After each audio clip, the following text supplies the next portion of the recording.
और उसने ये पता लगाना चाहा कि आया इनमें से कौन सी किताब वाकई महफूज है। उसने ज़बूर को लिया, उसमें काफी सारी उसने तब्दीलियां अपनी तरफ से करके खूबसूरत नुस्खा छपवा कर वो जाकर ज़बूर को मानने वालों को, ज़बूर मानने वालों को जाके दे दी।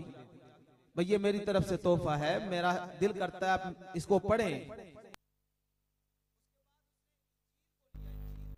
बहुत सारी तब्दीलियां कर दी और करने के बाद फिर वो ईसाइयों के पादरी के पास चला गया कि जी ये मेरी तरफ से आपको हदिया है, आप इसे पढ़ें, मेरी ख्वाहिश है, मैंने इसको लिखा है और बड़े ही खूबसूरत अंदाज में इसको लिखवाया है, देके आ गया।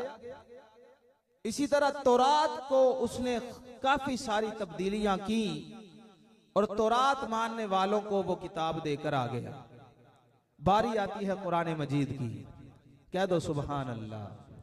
जब कुरान पाक की बारी आई उसने उसमें भी ऐसे ही किया, कहीं आगे पीछे आयतें कर दी, कहीं नाम से तब्दील कर दिए, कहीं जानबूझकर खुद उसमें चेंजिंग कर दी और जाके एक हाफिज कुरान के पास जाकर कहता है, हाफिज जी ये किताब कुरान मजीद मैंने बड़े ही खूबसूरत अंदाज में इसको छपवाया है, बड़ी दिल लगी के साथ इसको मैंने छपवाया है, अच्छे कागज पर छपवाया है, लिहाजा आप इसको पढ़ेंगे तो मुझे सवाब मिलेगा, मेरी ख्वाहिश है कि मेरे दिए हुए इस नुस्खे को आप पढ़ें। अब चारों किताबों में उसने तब्दीलियां की, तौरात, ज़बूर, इंजील, कुरान मजीद। ज़बूर वाला भी नहीं आया, तौरात वाला भी नहीं आया, इंजील वाला भी नहीं आया। 3 दिन भी नहीं गुजरे थे कि हाफिज कुरान जिसको वो नुस्खा देकर आया था वो उस कुरान के नुस्खे को लेकर उस बंदे के दरवाजे पर जाकर दस्तक दे रहा था। वो बाहर निकला, उसने कहा फजी क्या बात है, आपको क्या मेरा दिया हुआ नुस्खा पसंद नहीं आया?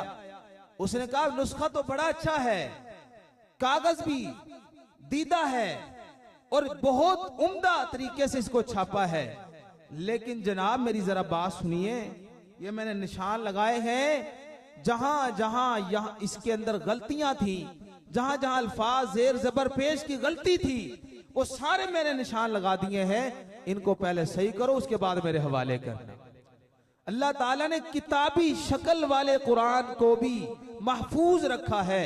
फिर रब्बे कायनात ने ऐलान कर दिया, इन्ना नहनु नज़्ज़लना ज़िक्रा व इन्ना लहू लहाफ़िज़ून, हम ही, बेशक हम ही इस जिक्र को नाजिल करने वाले हैं, हाँ हाँ हम ही इसकी हिफाजत करने वाले हैं।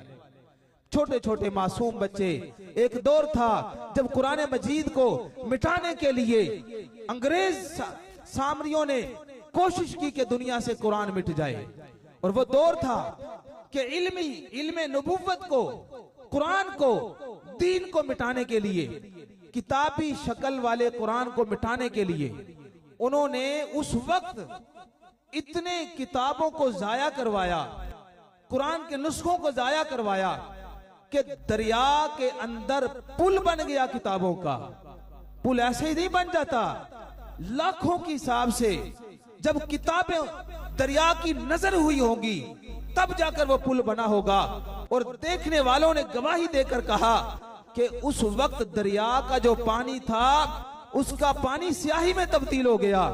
क्या वजह कि कुरान किताब की जो स्याही थी पानी की वजह से कच्ची होकर पानी के अंदर वो घुल मिल गई। इतना कुछ किया गया। जब ये सब कुछ हो गया, 7 साल का एक हाफिज कुरान खड़ा हुआ और उसने अंग्रेज के ट्रक के सामने, और उस वक्त हजरत मौलाना मोहम्मद रशीद अहमद गंगोही रहमतुल्लाह अलैह उनके साथ वो 7 साल का मासूम बच्चा वो खड़ा हो गया, और मौलाना रशीद अहमद गंगोही रहमतुल्लाह अलैह आपने अंग्रेज के ट्रक को रोक के कहा, तुम किताबी शक्ल वाले कुरान को खत्म करने की कोशिश कर रहे हो, और ये जो 7 साल का मासूम बच्चा जिसके सीने में अलिफ लाम से लेकर वन्नास तक पूरा कुरान महफूज है, इसके सीने से कुरान कैसे खत्म करोगे? अंग्रेज हैरान रह गया।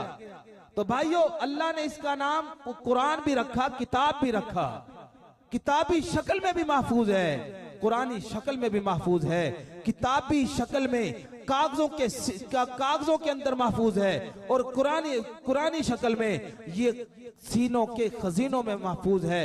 मेरे भाइयों, इसलिए खुश नसीब है वो तलबा जो आज अपने सीनों में इस महफूज और अजीम किताब को लिए हुए और अपने बड़ों के जो है हाथ दस्ते मुबारक से वो इस खुश नसीबी को देखेंगे।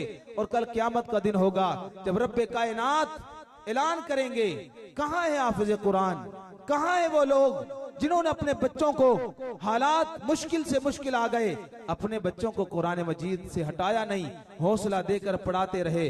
आज उनको इनाम मिलने वाला है, अल्लाह ताला इनाम देंगे। बहरहाल जब क़यामत के दिन हाफिज कुरान के वालिदैन को ताज पहनाया जाएगा, तब कदर होगी कि ये वो बच्चे जो कभी फजर की नमाज से पहले सर्दियां हो अपनी नींद कुर्बान करते हैं।